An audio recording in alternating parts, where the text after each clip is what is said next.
This story is called High Beams. The girl driving the old blue sedan was a senior at the high school. She lived on a farm about 8 miles away and used the car to drive back and forth. She had driven into town that night to see a basketball game. Now she was on her way home.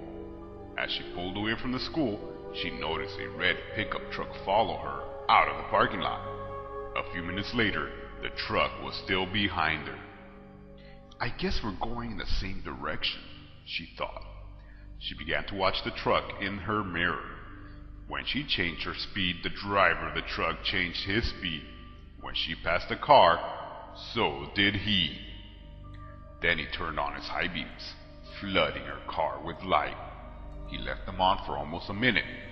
"He probably wants to pass me," she thought, but she was becoming uneasy. Usually she drove home over a back road. Not too many people went that way, but when she turned onto that road, so did the truck. "I've got to get away from him," she thought, and she began to drive faster.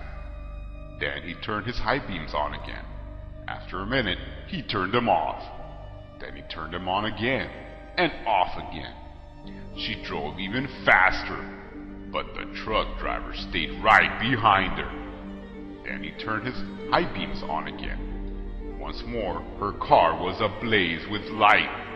"What is he doing?" she wondered. "What does he want?" Then he turned them off again. But a minute later, he had them on again, and he left them on. At last, she pulled into her driveway, and the truck pulled in right behind her. She jumped from the car and ran to the house. "Call the police!" she screamed at her father. Out in the driveway, she could see the driver of the truck. He had a gun in his hand. When the police arrived, they started to arrest him, but he pointed to the girl's car. "You don't want me," he said.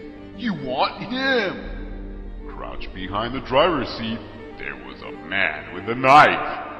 As the driver of the truck explained, the man slipped into the girl's car just before she left the school. He saw it happen, but there was no way he could stop it.